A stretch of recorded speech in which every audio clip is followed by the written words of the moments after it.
लोकसभा निवडणुकीचा पडघम सर्वत्र वाजत असताना याच पार्श्वभूमीवर कोल्हापुरातील लोकसभा निवडणूक चर्चेचा विषय ठरला आहे। महाविकास आघाडीतून छत्रपती शाहू महाराज यांच्या नावावर शिक्कामोर्तब झाल्यानंतर शाहू महाराजांच्या विरुद्ध कोण उभा राहणार याकडे संपूर्ण राज्याचं लक्ष लागून राहिलं होतं।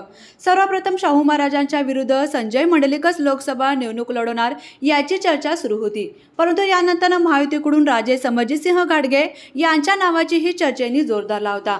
यासाठी महायुती आणि समजितसिंह घाटगे यांच्या बैठका झाल्याची ही माहिती समोर आली होती, पण आता त्या चर्चांना पूर्णविराम मिळाला असून कोल्हापुरातून विद्यमान खासदार संजय मंडलिकच छत्रपती शाहू महाराजांच्या विरुद्ध लोकसभा रिंगणात भिडणार आहेत।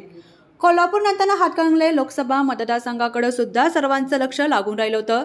विद्यमान खासदार धैर्यशील माने यांना पुन्हा उमेदवारी मिळणार की नाही हा प्रश्न सर्वांना उपस्थित झाला होता, कारण हातकणंगलेमधून शोमिका माडिक महायुतीकडून निवडणूक लढवणार असल्याच्या चर्चा सुरू झाल्या होत्या।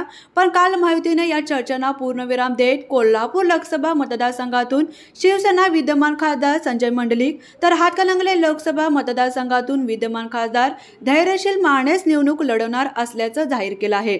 धैर्यशील माने यांच्या विरुद्ध रिंगणात स्वाभिमानी शेतकरी संघटनेतून राजू शेट्टी उतरणार आहेत। राजू शेट्टी हे अपक्ष निवडणूक लढवणार असून त्यांना महाविकास आघाडी निवडणुकीत साथ देतील अशी शक्यता सध्या वर्तवली जात आहे।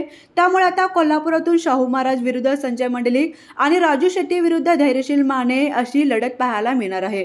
त्यामुळे यंदाची कोल्हापूर लोकसभा निवडणूक चुरशीची ठरणार यात काही शंका नाही।